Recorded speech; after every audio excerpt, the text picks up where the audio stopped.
Bonjour à tous, bienvenue sur Public Sénat, ravi de vous retrouver pour un nouveau numéro d'Allons plus loin. Nous sommes ensemble pendant 1 heure, voici le sommaire de l'émission. Dans 30 minutes, notre grand entretien. Nous recevons ce soir Christophe Robert, délégué général de la Fondation Abbé Pierre. Nous allons avec lui nous pencher sur le sort des plus précaires face à la crise du coronavirus. Le confinement a exacerbé les inégalités, nous explique le défenseur des droits. Et aujourd'hui, nous faisons face aux conséquences économiques et sociales du Covid. Près de 500 000 emplois ont été supprimés au premier trimestre, frappant d'abord les intérimaires. Bruno Le Maire, le ministre de l'économie, se dit ouvert à la distribution de chèques pour soutenir les plus modestes. À gauche, la taxe Jean Valjean fait des émules, cette idée de contribution exceptionnelle des plus hauts patrimoines face à la crise. Alors comment faire rimer monde d'après et justice sociale, hashtag ALPL pour réagir sur Twitter. Mais avant cela, notre grand débat, nous revenons ce soir sur les manifestations et le cadre dans lequel elles se déroulent. L'émotion dépasse les règles juridiques, a déclaré cette semaine le ministre de l'Intérieur Christophe Castaner. Il justifie donc que ces rassemblements soient tolérés, alors même que l'état d'urgence les interdit. À plus long terme, le projet de loi présenté hier en Conseil des ministres interroge. Il prévoit la sortie de l'état d'urgence, mais donne en même temps le droit au gouvernement d'interdire les rassemblements sur la voie publique, et cela pendant 4 mois.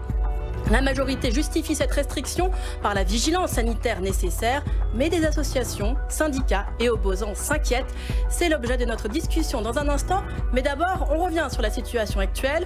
A-t-on en ce moment le droit de manifester? Ça fait débat, Fabien Recker. Faut-il déconfiner le droit de manifester? La question divise. Officiellement et jusqu'au 10 juillet, l'état d'urgence sanitaire interdit tout rassemblement de plus de 10 personnes dans l'espace public. Ces derniers jours pourtant, les manifestations se sont multipliées partout en France contre le racisme et les violences policières, rassemblant même 20 000 personnes à Paris le 2 juin. Une situation qui provoque l'indignation de la droite. Ça veut dire que l'émotion peut justifier qu'on enfreigne la règle de droit. Non, moi ce que je veux dire, ce que je redis encore... On n'a pas le droit de manifester aujourd'hui, donc ces manifestations ne devraient pas avoir lieu? Bien sûr. Si à droite on s'émeut de ces rassemblements, le gouvernement envisage quant à lui de prolonger l'interdiction de manifester jusqu'en novembre. Son projet de loi sur la fin de l'état d'urgence, présenté mercredi en Conseil des ministres, lui en donne la possibilité. Il y a une petite musique qui est quand même assez inquiétante et qui est une remise en cause des libertés. D'autant plus qu'il y a à nouveau des réformes qui se profilent. Je pense à la réforme des retraites. Une façon de mettre le couvercle sur les revendications sociales à venir. Mercredi, plusieurs organisations, dont la CGT et la Ligue des droits de l'homme, ont saisi le Conseil d'État pour faire cesser l'interdiction des manifestations. La décision des sages est attendue dans les prochains jours. Interdiction ou pas, les soignants, eux, sont attendus dans la rue le 16 juin.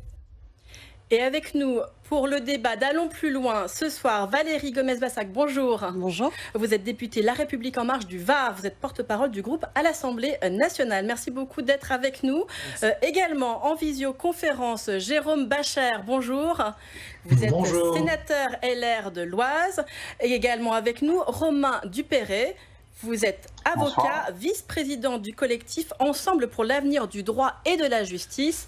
Et Dominique Rousseau arrive à point nommé, le voici. Bonjour Dominique Rousseau, merci beaucoup d'être avec nous. Vous êtes professeur de droit constitutionnel à l'Université Paris 1 Panthéon-Sorbonne. Absolument. Merci beaucoup d'être avec nous. Je vous laisse reprendre votre souffle. On va d'abord parler du cadre actuel des manifestations. Elles sont théoriquement interdites puisque l'état d'urgence sanitaire refuse les rassemblements de 10 personnes, mais elles sont tolérées. Alors Valérie Gomez-Bassac, c'est du en même temps, c'est l'émotion qui dépasse les règles juridiques. C'est une phrase que vous pouvez reprendre aujourd'hui à votre compte. C'est pas l'émotion, mais en tout cas, je peux l'entendre. C'est-à-dire que c'est vrai que la crise sanitaire a quand même connu une propagation à l'origine lors d'un regroupement. Donc il faut éviter ces regroupements tant faire se peut. Maintenant, il y a une tolérance. Pourquoi? Parce qu'on entend bien qu'il y a aussi des attentes et des idées à faire valoir. Et ça fait partie de nos libertés publiques. Donc je peux comprendre cette tolérance. Mais le fait fait de ne pas les autoriser à nouveau, ça permet aussi de multiplier les regroupements en ce moment. C'est pas une atteinte aux libertés, il faut vraiment pas le voir comme ça, car nous sommes tous attachés aux libertés. Moi, en tant que juriste, je le suis également. Mais il faut encore une fois faire prévaloir d'abord la sécurité sanitaire. On voit encore qu'il y a quand même c'est ambigu du coup de dire que l'on tolère en même temps. On le voit, le nombre de personnes qu'il y avait lors des manifestations de cette semaine. Parce qu'on bien sûr, les gestes barrières ne sont alors voilà, on compte quand même sur la responsabilité de chacun, c'est-à-dire de respecter les gestes barrières. Et encore une fois, je peux entendre le fait que certains critiquent ces dispositions, mais la priorité, c'est vraiment la sécurité sanitaire. Il ne faut pas l'oublier. Il y a encore des cas, on voit, qui commencent à se développer à nouveau dans le Grand Est. Donc il faut quand même rester vigilant. Maintenant, c'est sur une période limitée également. C'est sur une période limitée. 4 mois. Alors je rappelle quand même ce que dit l'article 7 du décret du 11 mai. Il dit tout rassemblement, réunion ou activité à titre autre que professionnel sur la voie publique ou dans un lieu ouvert au public mettant en présence de manière simultanée plus de 10 personnes est interdit sur l'ensemble du territoire de la République. Dominique Rousseau, qu'est-ce que vous pensez du fait que les manifestations, malgré le cadre de ce décret que je viens de rappeler, soient tolérées ? C'est une bonne chose ? D'un point de vue juridique, vous venez de rappeler le décret, les manifestations doivent être interdites ou autorisées. Voilà. Une manifestation interdite, tolérée, comme dirait notre ancien président Jacques Chirac, c'est abracadabrantesque. On ne sait pas exactement dans quel système juridique on va se trouver. Puisqu'elles sont tolérées, s'il y a des débordements, qui va être responsable, où c'est autorisé, et c'est ça la question des libertés publiques, il y a des régimes juridiques bien particuliers, où c'est autorisé, où c'est interdit. Toléré, juridiquement, pour la question des manifestations, on ne voit pas très bien ce que ça veut dire. On ne voit pas très bien où on est. Jérôme Bascher, le président du groupe LR au Sénat, Bruno Retailleau, lui, demande l'interdiction de ces manifestations. Mais on peut comprendre aussi que ça serait de mettre de l'huile sur le feu, vu le contexte aujourd'hui. Il n'y a pas besoin de les interdire, elles sont interdites. Donc, c'est ça qu'il faut comprendre. Je ne comprends pas l'expression, justement, comprendre la tolérance que Madame la députée vient de nous donner. C'est un petit peu comme le mot de Castaner. Je ne peux pas comprendre la tolérance et je rejoins totalement Dominique Rousseau. La manifestation, soit elle est autorisée et donc elle est encadrée, y compris pour la sécurité des uns et des autres, ou elle est interdite, car sinon ça peut donner lieu à des débordements, des problèmes de sécurité. C'est exactement ce qui s'est passé le 2 juin dernier. Donc on voit bien, la loi n'est pas faite n'importe comment pour manifester, on demande l'autorisation, un parcours est défini, des mesures de sécurité sont prises, y compris pour les manifestants. Et là, on voit bien qu'ils ne prennent pas les gestes barrières. La responsabilité individuelle ne fonctionne pas en l'espèce, car il s'agit bien d'une loi qui s'applique à tous. Alors Romain Dupéret, vous, votre réaction, alors faut-il du coup autoriser ou faut-il interdire ces manifestations? Puisque en tout cas, nous avons ici deux interlocuteurs qui nous disent c'est soit l'un, soit l'autre. Ce qu'il faudrait, c'est qu'il n'existe pas un fossé, en tout cas entre le texte de la loi ou d'un décret et l'application qui en est faite. C'est vrai que ça porte préjudice à l'autorité de cette loi, de la loi, et encore plus d'un texte qui est très récent, puisque, comme vous le disiez, il a été adopté le 11 mai. Donc c'est vrai qu'il faudrait réussir à réconcilier le texte de la loi et l'application qui en est faite en pratique. Alors effectivement, de deux choses l'une, soit elles sont autorisées et il faudrait qu'on aille dans cette voie aussi rapidement que possible, soit elles ne sont pas et à ce moment-là, il faut faire respecter cette interdiction. Dominique Rousseau, alors du coup, vous vous penchez de quel côté? Il faudrait les autoriser? Manifester, c'est aussi une liberté fondamentale. Il faut aussi avouer qu'en ce moment, la pandémie, elle est en recul. On sent aussi les Français, dans l'ensemble, moins attentifs aux gestes barrières. Alors après tout, manifester, dans ce contexte, on peut comprendre que c'est devenu nécessaire quand on voit le mouvement mondial des manifestations antiracistes. Oui, je crois qu'on parle beaucoup de la santé du corps social. Alors la santé du corps social, c'est évidemment une question, médicale. Pour les gestes barrières, il faut le masque. Mais la santé d'un corps social, c'est aussi les libertés publiques. Et un corps social est malade, on dit la démocratie est malade, lorsque l'exercice des libertés publiques n'est pas possible. Donc moi, je suis favorable aujourd'hui à ce qu'on lève cette interdiction de manifester. On l'a levé, par exemple, pour aller dans les lieux de culte. Là aussi, il y a des rassemblements. Il y a des rassemblements en plus dans des édifices clos. Là, les manifestations, elles sont dans la rue, à l'air, et rien n'interdit justement, si on autorise ces manifestations, à l'accompagner d'exigences sur le port du masque, etc. Donc moi je considère qu'aujourd'hui, il est de la santé du corps social de retrouver la liberté de manifester. Valérie Gomez-Batha, qu'est-ce que vous en pensez? Vous êtes également rejointe dans votre point de vue par un certain nombre d'organisations, dont la CGT, la Ligue des droits de l'homme, qui font un recours devant le Conseil d'État. Elles jugent que l'interdiction des rassemblements de plus de 10 personnes est synonyme pour elles d'interdiction générale et absolue de manifestation. On regarde, c'est un droit fondamental. Nous exigeons du gouvernement le respect immédiat de ce droit. L'urgence sanitaire ne justifie en rien la confiscation de la démocratie. Est-ce qu'on est dans un cadre de confiscation de la démocratie? Non, on n'est pas dans un cadre de confiscation de démocratie. Regardons quand même les mois qui se sont passés et voyons un petit peu ce que nous avons traversé. Donc il faut aller prudemment, comme on le fait au niveau économique. Il faut, bien sûr qu'il y a une urgence économique, il y a une urgence sociale. Encore une fois, je suis pour le respect de ces libertés publiques, mais il ne faut pas aller trop vite non plus. Et vous parliez des regroupements. Regardez sur la place Masséna, les policiers qui se sont regroupés, mais qui étaient statiques. Ils étaient plus de 10. Ils ont respecté les gestes barrières. Pourquoi pas avoir une tolérance, vous voyez? Donc je comprends que juridiquement ça puisse choquer d'avoir une interdiction et une tolérance à côté, mais je pense aussi que c'est un bon compromis parce qu'on protège nos libertés publiques. C'est pas un non de principe, et d'un autre côté, il faut juste attendre un délai raisonnable. Encore une fois, c'est 4 mois, enfin jusqu'au 10 novembre, donc où vraiment il faut encore être prudent. Justement, on va parler de ce projet de loi qui a été présenté hier, puisque la crainte, c'est que cette liberté de manifester soit aussi mise entre parenthèses pour plus longtemps. Si l'état d'urgence sanitaire se termine le 10 juillet, le gouvernement prépare donc une période d'entre-deux de 4 mois pendant laquelle il va pouvoir interdire, s'il le souhaite, les manifestations.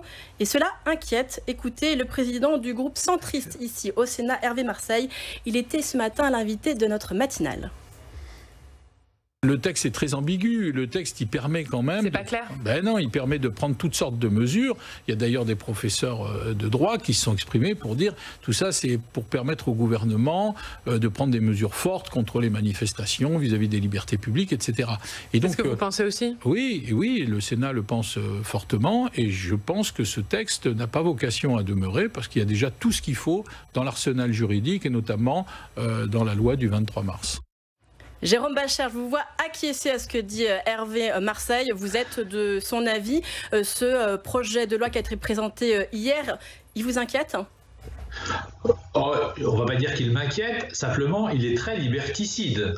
L'état d'urgence permanent, c'est comme le coup d'état permanent de François Mitterrand, je ne sais pas, pour ceux qui ont un peu de mémoire, eh bien là, c'est l'état d'urgence permanent. C'est une façon de dire aux Français, regardez, on est toujours là en alerte, et de ne rien faire. Donc ce n'est pas, on voit bien que la tolérance, comme ça a été dit sur les manifestations, on fait croire que c'est interdit, et puis on laisse faire. Vous voyez, il y a là un double discours. Moi, je suis pour revenir à l'état de droit. Nous avons voté jusqu'au 10 juillet. Dorénavant, je crois à la responsabilité individuelle. Comme l'a dit tout à l'heure Madame la députée, je crois aux gestes barrières qui sont aujourd'hui parfois un peu oubliés. Et c'est ce que je crains le plus dans le déconfinement.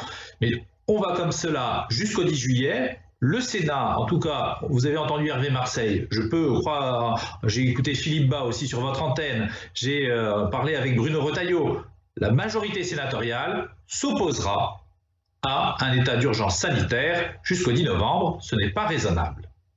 Romain Dupéret, ce n'est pas un état d'urgence sanitaire, c'est ça aussi ce que dit le gouvernement. C'est une période dérogatoire pour pouvoir s'adapter en cas de reprise de l'épidémie. Alors oui, c'est vrai que le gouvernement a voulu consacrer cette expression de sortie en biseau et qui traduit en fait l'idée que justement pendant ce temps de biseautage, il y aurait effectivement des règles qui continueraient à s'appliquer et notamment que le Premier ministre pourrait interdire des rassemblements, et c'est vraiment là où le bât blesse, c'est l'inquiétude qu'on peut légitimement avoir parce que le texte par nature est liberticide.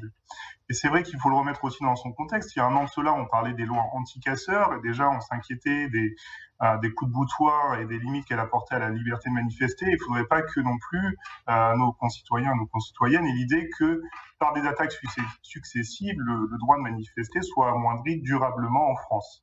Donc c'est vrai que là, on parle d'une loi qui va prendre effet, enfin un état d'urgence qui prendrait fin le 10 juillet, c'est encore dans un mois. Il faudrait qu'à ce moment-là, la parenthèse soit définitivement refermée et qu'on revienne à notre état commun naturel qui est celui de la liberté de manifester.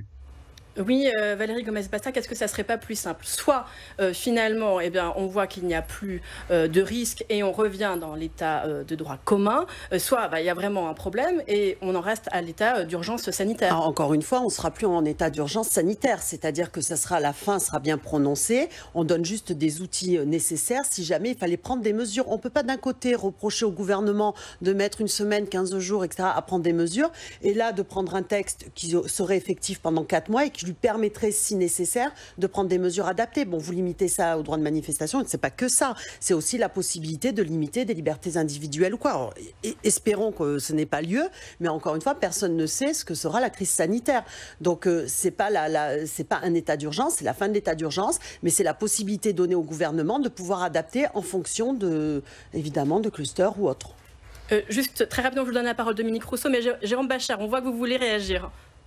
Ah oui, effectivement, ce n'est pas que un problème de manifestation, c'est pire que ça, c'est aussi un problème de circulation dans les transports, encore une fois, j'allais dire, d'ouverture de restaurants. Enfin, il y a un moment, c'est un vrai projet qui peut être menaçant pour les libertés. Vous savez, s'il s'agit de la crise sanitaire, s'il s'agit de pouvoir prendre des mesures rapides, vous demandez aux Français, vous avez un cluster à un endroit, il n'y a plus un Français qui prend le transport à cet endroit-là, qui va au restaurant à cet endroit-là, qui va à une manifestation à cet endroit-là. Je crois que, en termes de réactivité, le Parlement a été réactif en cas de besoin. Il n'y a pas besoin d'un texte comme cela.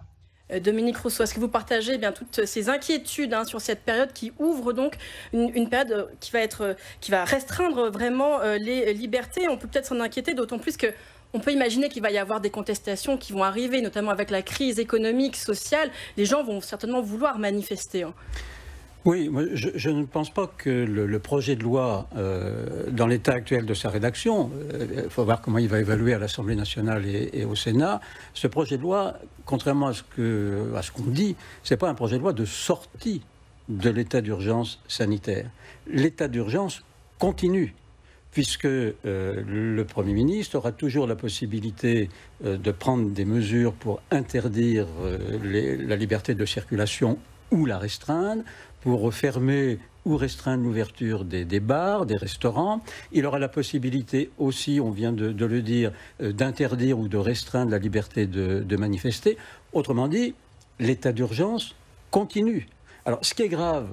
quelle est la différence pour vous avec l'état d'urgence dans lequel nous sommes aujourd'hui? Il y en a ou pas? Eh bien non, il n'y en a pas.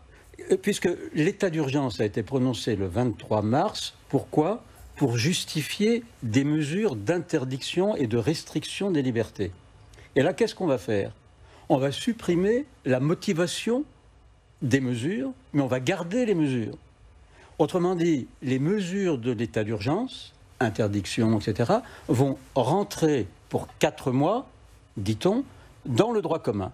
Et donc, on a des pouvoirs exceptionnels qui vont être donnés au gouvernement, restreindre les libertés, sans la motivation de l'état d'urgence. Et ça me paraît très grave. Vous savez, alors pourquoi le gouvernement fait ça pour vous? Pourquoi il fait ça? Parce que je pense, si vous voulez, que le gouvernement tient à garder un certain nombre de pouvoirs, notamment pour continuer à pouvoir interdire notamment les manifestations. Alors je souhaite réagir parce que déjà, donc, les interdictions ne seront plus là. Elles auront éventuellement la possibilité d'être prononcées si la crise sanitaire revenait ou s'il y avait des situations qui devaient l'exiger. Mais ça sera l'exception. Donc, et puis peut-être que ça n'aura pas lieu du tout, mais ça permettra juste d'être plus réactif. Et puis attention également, parce que je vois, lorsque le déconfinement a été annoncé, le week-end d'avant, tout le monde était dehors. Enfin, moi, j'habite dans le sud de la France. Je crois aussi en la responsabilité de chacun. Je pense vraiment qu'il y a eu une prise de conscience et que tout le monde a peur, mais on oublie vite également. Les Français sont amnésiques, ça peut aller vite. Les Français, je me mets dans le lot, donc il faut quand même être prudent. Mais on ne peut pas reprocher cette vigilance qui est vraiment nécessaire aujourd'hui. On parle encore de la santé, donc ça me semble essentiel.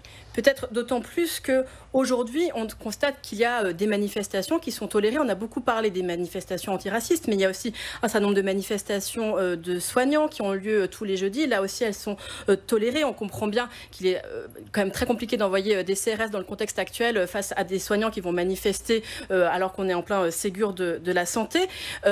Qu'est-ce que ça vous inspire, Romain Dupéret? Finalement, est-ce qu'il y a réellement un risque? Puisque ce qu'on voit aujourd'hui, c'est que même dans ce moment d'état d'urgence sanitaire, bon, le gouvernement n'empêche pas toutes les manifestations. Il en empêche certaines, mais ensuite il ne sanctionne pas. Donc encore une fois, c'est ça qui nous inquiète et c'est ça qui ne devrait pas perdurer, c'est ce fossé qui existe entre le texte et les décisions qui sont prises et la sanction qui est ensuite appliquée. Donc dans le texte, il est effectivement dit que les interdictions qui existent aujourd'hui prendront fin le 10 juillet, mais que le Premier ministre pourra les réadopter si elles sont nécessaires et proportionnées à un risque, une résurgence, par exemple, du risque sanitaire.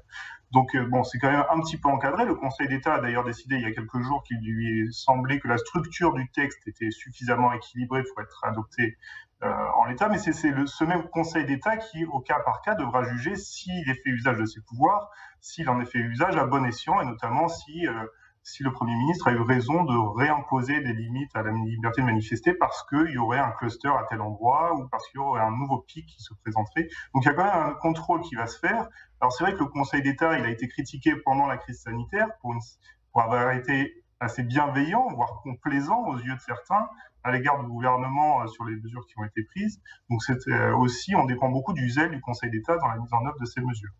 Jérôme Bachar, est-ce que le Conseil d'État a été trop bienveillant à l'égard pour vous du gouvernement pendant cette période qui, il faut le dire aussi, était une période très particulière et vraiment exceptionnelle? Alors, effectivement, la période est particulière. Je ne jugerai pas des juges. Vous savez, la séparation des pouvoirs, j'y tiens, j'y suis sensible. Mais justement, ces textes de déconfinement ne sont en vérité qu'un texte de débâcle de l'état de droit. Car on confond la liberté, on supprime des libertés. Quand on interdit de manifester, on ne le laisse pas, enfin, on ne respecte pas la loi. Donc, on a un vrai problème aujourd'hui. On a un débâcle de l'état de droit. Tout ça part un petit peu, j'allais dire, en vrille, on ne sait plus faire. Il est temps de revenir à un rôle du Parlement qui fait la loi et un gouvernement qui prend des mesures réglementaires. Mais il ne faut pas que toute la loi, via déjà les ordonnances, soit transférée au pouvoir exécutif. On est dans un transfert de l'exécutif un petit peu fort à mon goût. Bon, là, pour l'heure, c'est encore un projet de loi et Dominique Rousseau, le Parlement doit avoir son mot à dire sur les différentes mesures qui sont prises dans ce texte. Vous en avez parlé tout à l'heure, je vais les relister. Les restrictions qui pourraient perdurer, il y a la réglementation, l'interdiction de circulation des personnes, la fermeture provisoire ou l'ouverture réglementée d'établissements accueillant du public, la limitation ou l'interdiction des rassemblements sur la voie publique et des réunions, la réglementation de l'accès aux moyens de transport et les conditions de leur usage.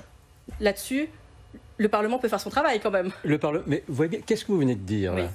Vous trouvez que ça liste tout? Vous venez d'énumérer, définir l'état d'urgence. Vous venez d'énumérer les mesures que le Premier ministre pouvait prendre pendant l'état d'urgence. Oui. Et ces mesures-là, il pourra continuer à les prendre après le 10 juillet. Donc nous serons bien toujours dans un état d'urgence qui ne dit pas son mot, ce qui est grave. Camus disait mal nommer les choses, c'est ajouter au malheur du monde. Et là, on est en train de nous faire croire qu'on ne sera plus en état d'urgence, mais qu'il y aura quand même des mesures. Non, je crois qu'il faut une rigueur dans les mots, que le gouvernement assume, qu'il souhaite poursuivre l'état d'urgence jusqu'au 10 novembre, plutôt que de faire croire qu'il n'y a plus d'état d'urgence, mais que les mesures de l'état d'urgence que vous venez d'énumérer continueront à s'appliquer. Bon, moi je pense, en m'appuyant sur les propos d'ailleurs du Premier ministre, ou de la loi du 23 mars. Que dit la loi du 23 mars ?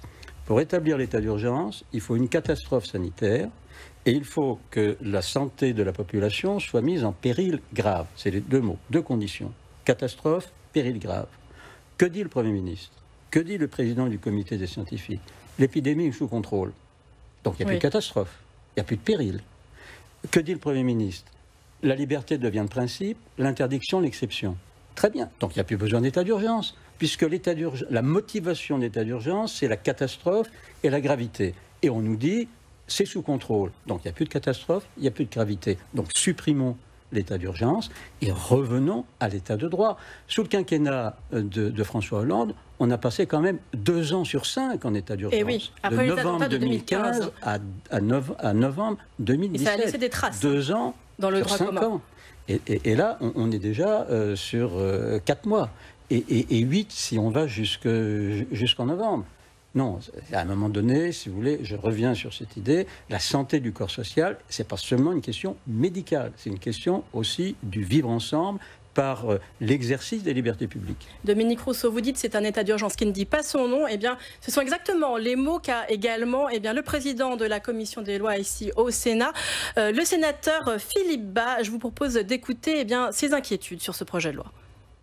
Ou bien on prolonge l'état d'urgence parce que la situation sanitaire le justifie, ou bien on ne le prolonge pas. On n'est pas dans un entre-deux ni dans un en même temps.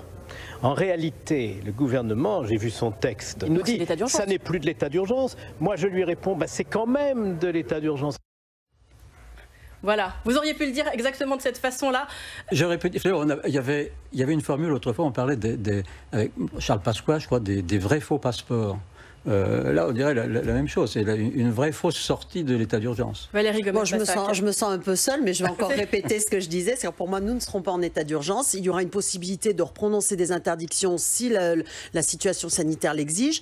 Le Conseil d'État, on ne peut pas le critiquer quand ça nous arrange ou accepter ses décisions quand ça nous arrange. Ça, c'est pas possible. Moi, je fais confiance aussi à la décision qui a été rendue, à son appréciation qui a été faite.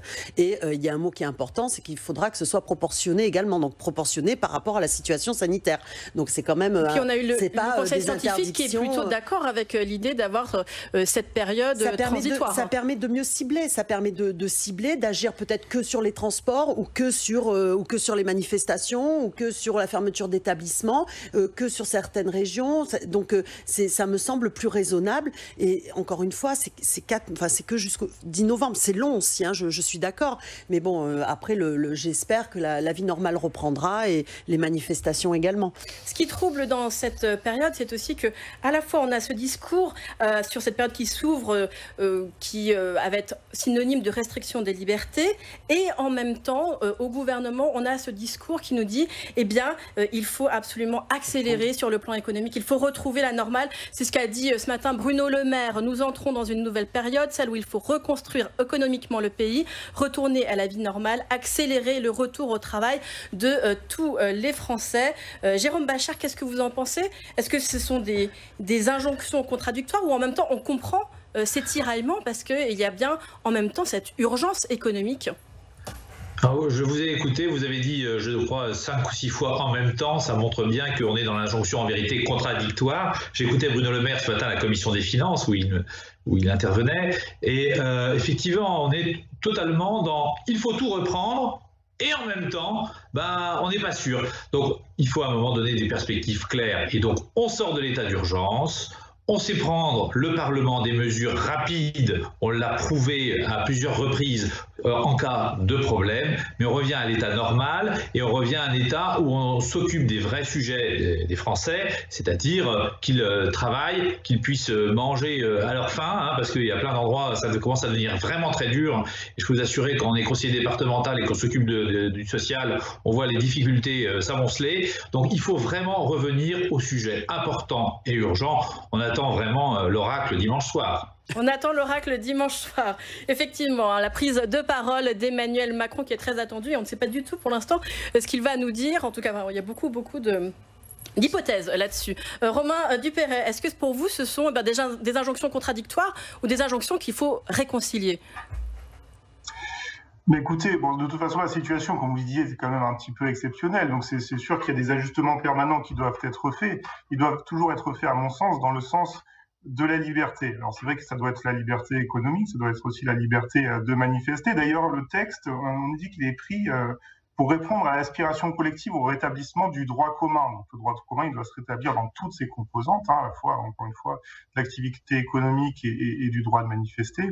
Donc voilà. Bon, il faut aussi se rappeler que, j'entends le sénateur évoquer cela, il y a un an, dans la loi anti-casseurs, c'était une proposition de loi des sénateurs les Républicains qui était assez sévère, extrêmement sévère à l'égard du droit de manifester et qui avait été d'ailleurs largement allégée dans le cadre du processus législatif.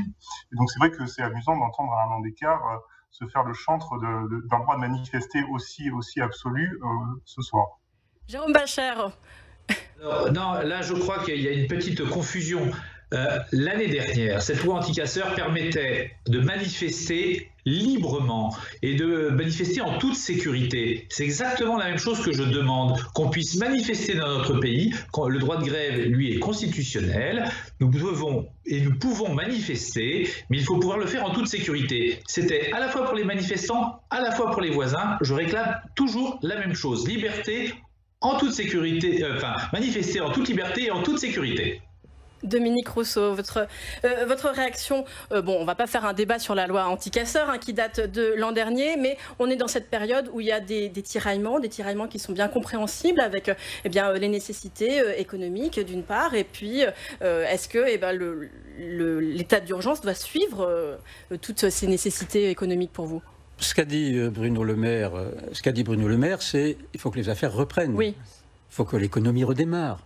Bien entendu. Est-ce que tout doit aller ensemble? Mais il faut donc que les libertés redémarrent. Il n'y a pas que le business qui doit redémarrer. Il y a aussi la démocratie qui doit redémarrer. C'est-à-dire la liberté d'aller et venir, la liberté de se réunir, la liberté de manifester. La démocratie aussi doit redémarrer. Il y a eu une mise entre parenthèses de la démocratie pour vous pendant cette période? Oui, ça, de manière claire. Le Parlement a été mis entre parenthèses. Le Parlement est devenu un spectateur. L'acteur, c'était le gouvernement qui prenait des ordonnances. Et le Parlement était un spectateur. Donc la démocratie parlementaire a été suspendue. Il faut maintenant qu'elle revienne. Si les conditions sont telles que le business peut reprendre, moi je dis la démocratie peut reprendre. Il n'y a aucune raison que l'économie reprenne et que la démocratie ne reprenne pas. C'est-à-dire qu'on permette de relancer la liberté d'entreprendre, le commerce, etc. Et qu'on dise la liberté de manifester. Non, on peut toujours la restreindre. La liberté d'accéder, là, on peut toujours la restreindre. Non, tout doit redémarrer en même temps. Et souvenez-vous, alors là, c'est un vrai en même temps. Et souvenez-vous que lorsqu'on est sorti de l'état d'urgence sécuritaire, on est sorti le 1er novembre 2017. C'est le président de la République qui nous a fait sortir de l'état d'urgence sécuritaire. Sauf que, un jour avant, le 30 octobre 2017, il a fait voter la fameuse loi SILT, qui transposait dans le droit commun une bonne partie, pas toutes, mais une bonne partie des dispositions qu'il y avait dans l'état d'urgence sécuritaire. On assiste d'une certaine manière à la même chose. La loi SILT, elle va jusqu'au 30 décembre 2020. Donc le Parlement, j'espère, va s'en ressaisir, ne va pas oublier cette date. Et là, si la loi est votée, c'est le 10 novembre 2020. Donc, vous voyez, il y a un parallèle entre ces deux lois, la loi du 30 octobre 2017 et la loi qui sera votée au mois de juin, et qui sont de la même inspiration, puisque c'est le président de la République, Emmanuel Macron, qui était en charge en novembre 2017 et qui est encore en charge en 2020. Valérie Gomez-Bassac, est-ce que vous comprenez ces craintes, puisqu'effectivement on a vu la transposition d'un certain nombre de mesures de l'état d'urgence sécuritaire, des mesures datant de 1955 qui ont été intégrées avec cette loi SILT en 2017. On peut craindre que ce soit un précédent. Sur une durée de 3 ans, là on parle de 4 mois, donc il faut quand même remettre les choses dans leur ordre, et puis au Parlement aussi de bien mener son action et de surveiller l'action du gouvernement. Alors dire aussi que pendant toute cette période, le Parlement n'a pas joué son rôle. Je vous assure qu'on l'a joué, notre rôle, différemment certes, mais on l'a joué. Tous les plans qui ont été adoptés, tous les députés et même, je dirais, de tous les partis, on a tous fait le forcing dans des domaines différents pour les mesures à prendre, que ce soit pour les viticulteurs, les horticulteurs, on a été très actifs, que ce soit dans le monde du spectacle, que ce soit... Et il y avait les parlementaires derrière qui poussaient quand même en alertant sur le travail des experts comptables, sur les délais qu'il fallait rallonger. Donc le travail des parlementaires a été là, et de toutes parts, que ce soit les députés, les sénateurs. Donc on a travaillé différemment, certes, parce qu'on était dans un contexte particulier. Romain Dupéret, est-ce que vous êtes d'accord? Est-ce que le Parlement a eu pour vous sa place pendant cette période? Et puis est-ce que vous aussi vous craignez qu'à plus long terme les libertés publiques puissent être atteintes avec la possibilité de transposer finalement dans le droit commun des mesures issues de l'état d'urgence, cette fois-ci sanitaire? Alors, est-ce que le Parlement a eu sa place? Forcément, il a dû laisser une partie de cette place au pouvoir exécutif, faut pas se leurrer. Il a autorisé à légiférer, si on peut dire, par voie d'ordonnance dans beaucoup de domaines. C'est plus de 60 ordonnances qui ont été adoptées depuis depuis la loi du 23 mars. Après, il faut aussi comprendre que toutes ces ordonnances, elles répondaient à des besoins urgents et il n'aurait pas été possible de les adopter dans le cadre d'un débat bicaméral. Donc, bon, je pense qu'il faut aussi avoir l'honnêteté de dire que là, il y avait un principe de nécessité qui s'est imposé, mais il faut effectivement insister en contrepartie sur le fait qu'il doit être temporaire. Et donc, c'est vrai qu'il y a quand même aussi une accumulation qui fait craindre pour les libertés publiques. Alors, souvent, c'est pour des motifs légitimes, hein, c'est pour lutter une fois contre le terrorisme, une fois contre une urgence sanitaire, la troisième fois ce sera une urgence climatique, et puis encore une autre.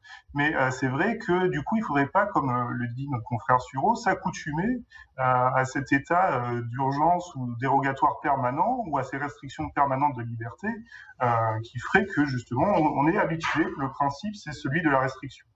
Comme le disait Alexandro Jodorowsky, un oiseau né en crèche croit que voler est une maladie. Il ne faudrait pas qu'on se retrouve dans ces circonstances.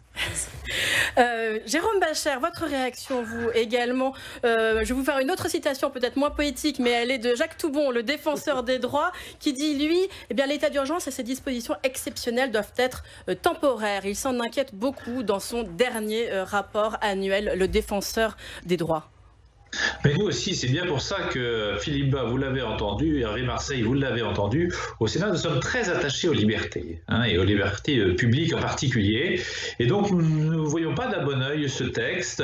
Il est un moment temps de mettre fin à l'état d'urgence permanent, ce qui a été dit. C'est un transfert de pouvoir qui s'est fait effectivement pendant le confinement vers l'exécutif de manière à ce qu'il soit plus habile et puisse réagir. Il y a une volonté du gouvernement de garder tous les pouvoirs, par les ordonnances, par des pouvoirs exceptionnels dits d'urgence. Ce n'est pas possible. Et on l'a bien vu, l'État central, qui aime bien avoir le pouvoir, a plutôt été mauvais gestionnaire de la crise dès le départ, et c'est plutôt l'État local, voire les collectivités locales, dans leur liberté justement, dans l'exercice de leur liberté, qui ont été plus rapides, plus réactifs et peut-être plus efficaces. Allez, il nous reste juste quelques minutes très rapidement. Dominique Rousseau, finalement, puisqu'on a été très critique sur ce plateau vis-à-vis de ce qui est en train de se passer, pour vous, comment résoudre l'équation? Parce que c'est ce qu'on se demande, c'est est-ce que c'est une équation impossible? Comment est-ce qu'on peut résoudre cette équation pour vous? L'équation, pour moi, c'est de rétablir l'état de droit. L'état de droit a été mis à mal, suspendu, mis entre parenthèses, employez l'adjectif que vous voulez. On peut le comprendre étant donné la gravité de l'épidémie. Maintenant, on revient à l'état de droit, à la séparation des pouvoirs. Le Parlement doit retrouver ses compétences, l'exécutif, le judiciaire, les citoyens. Je pense que la situation d'aujourd'hui, dès lors que l'épidémie est sous contrôle et qu'il n'y a plus de gravité, l'état de droit doit reprendre tous ses droits, si j'ose dire. Le mot de la fin, Valérie Gomez-Bassac. Moi, je crois qu'il faut oser dire quand on ne sait pas, et on ne sait pas le devenir de cette épidémie. Donc, pour l'instant, tout va bien, et j'espère que cela sera le cas encore dans quelques mois. Mais restons prudents. Il y a deux caps. Il y a le 10 juillet, le 10 novembre, et je pense qu'il faut être prudent et continuer en ce sens. Et on va voir ce que va nous dire aussi Emmanuel Macron ce dimanche. Merci beaucoup à tous les quatre d'avoir participé à ce débat. Merci Valérie Gomez-Bassac, merci Dominique Rousseau, merci Jérôme Bascher, merci Romain Dupéret. La suite